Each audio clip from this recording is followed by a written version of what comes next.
Shalom NDC Peoples. Hari ini kita mau sama-sama lihat satu bagian Alkitab yang luar biasa ya dari Yehezkiel pasal 37. Pasti banyak yang udah familiar soal lembah tulang-tulang kering itu. Nah, kita bakal bahas ini berdasarkan sebuah renungan. Judulnya Angin Segar Bagi Jiwa yang Sesak. Tujuan kita simple aja. Kita mau coba gali lebih dalam penglihatan ini. Terus apa sih pesan pengharapannya buat kita?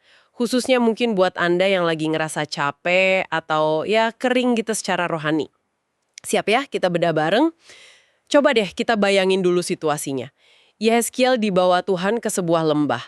Dan lembah itu isinya tulang belulang manusia semua, banyak banget. Dan Alkitab bilang, tulang-tulang itu amat kering. Kebayang nggak sih suasananya pasti suram banget ya? Ya, gambaran yang sangat kuat ya. Amat kering itu bukan cuma deskripsi fisik aja. Ini simbol kondisi yang udah nggak ada harapan sama sekali. Kematian total gitu. Terus di ayat 3 Tuhan tanya ke Yehezkiel pertanyaan yang kayaknya gimana ya, udah jelas jawabannya. Hai anak manusia, dapatkah tulang-tulang ini dihidupkan kembali? Nah, itu dia. Pertanyaan yang menguji iman sekaligus membuka kemungkinan ya. Dan sumber renungan kita kaitkan ini seperti di ayat 11 dengan kondisi bangsa Israel waktu itu. Mereka lagi di pembuangan, merasa putus asa, harapan hilang, identitas juga kayaknya luntur. Mereka bilang, tulang-tulang kami sudah kering, pengharapan kami lenyap. Persis kayak tulang kering itu. Oh, jadi itu koneksinya ya? Dan ini nyambung banget sama istilah di renungan, jiwa yang sesak. Tepat. Orang yang mungkin kelihatan luarnya oke-oke aja, sibuk, aktivitas jalan terus. Kelihatan hidup lah ya. Iya, tapi di dalamnya tuh hampa, capek banget, atau bahkan kayak mati rasa secara rohani. Itu bisa dialami siapa aja ya. Mungkin baik dari kita juga pernah ngerasain atau malah lagi di posisi itu. Dan menariknya, respon Yehezkiel. Dia nggak sok tahu jawab bisa atau nggak bisa. Dia jawab, ya Tuhan Allah, Engkaulah yang mengetahui. Keren banget ya, penyerahan total. Betul, menunjukkan kerendahan hati dan iman pada kuasa Tuhan. Nah, setelah itu, baru deh keajaiban terjadi. Tuhan suruh Yehezkiel bernubuat ke tulang-tulang itu.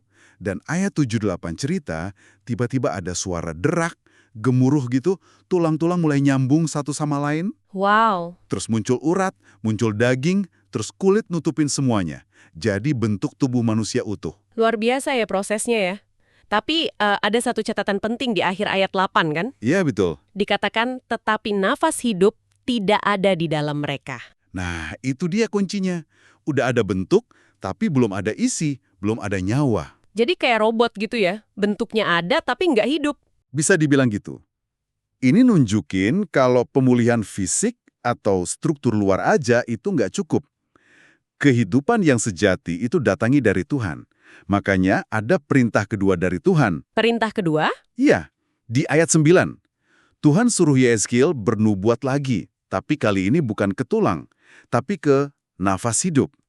Disuruh datang dari keempat penjuru angin. nafas hidup. Itu maksudnya udara biasa gitu, oksigen. Nah, ini yang menarik.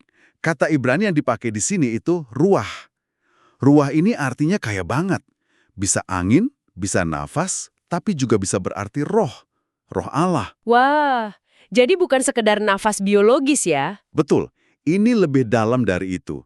Ini nunjukin bahwa yang ngasih kehidupan sejati itu adalah roh Tuhan sendiri. Nafas ilahi. Jadi waktu ruah itu masuk, baru deh mereka benar-benar hidup. Persis. Ayat 10 bilang, nafas hidup itu masuk, mereka hidup, terus berdiri. Dan bukan cuma berdiri, tapi jadi suatu tentara yang sangat besar. Tentara ya, bukan cuma orang hidup biasa. Iya, ini nunjukin ada pemulihan kekuatan, ada tujuan, ada kesatuan, bukan sekedar hidup buat diri sendiri, tapi hidup yang punya daya juang dan misi. Keren banget. Nah, renungan kita itu langsung narik benang merahnya buat kita, buat Anda yang dengerin. Sama kayak tubuh-tubuh itu perlu ruah dari Tuhan. Kita juga butuh Roh Kudus, mutlak. Tanpa Roh Kudus, ya kita bisa aja kelihatan oke, rajin ibadah, pelayanan jalan terus, kerjaan beres. Punya bentuk kesalehan gitu ya. Iya, tapi di dalamnya kering. Nggak ada kuasa, nggak ada sukacita sejati. Kayak kata renungan itu, mati di dalam. Dan janji Tuhan itu jelas banget di ayat 14. Ini pengharapannya. Aku akan memberikan rohku ke dalammu, sehingga kamu hidup kembali. Itu janji buat kita juga ya, bukan cuma buat Israel zaman dulu. Tentu. Renungan kita menekankan aplikasi pribadinya. Roh Kudus itu dicurahkan buat menghidupkan lagi apa yang mati rohani di dalam diri kita. Buat pulihin hati yang mungkin hancur, buat kasih kelegaan buat yang ngerasa berat bebannya. Roh Kudus itu angin segarnya. Oksigen buat jiwa kita ya. Betul, seperti itu. Jadi kesimpulannya penglihatan Yehezekiel ini bukan cerita kuno aja ya. Ini metafora yang kuat banget tentang gimana roh Tuhan, ruah atau roh kudus, bisa mengubah kekeringan kita, keputusasaan kita. Jadi kehidupan yang baru, yang penuh harapan bahkan penuh kuasa dari Tuhan. Makanya, saran praktis dari sumber renungan kita itu bagus banget. Coba deh kita semua, Anda juga, sediakan waktu khusus setiap hari. Nggak perlu lama-lama mungkin, 15 menit atau 30 menit. Buat apa tuh? Buat sengaja connect lagi sama Roh Kudus. Lewat doa, baca firman, atau mungkin cuma diam aja, ngundang hadiratnya. Kayak Yehezkiel yang taat bernubuat itu. Menarik. Jadi aktif mengundang ya? Iya.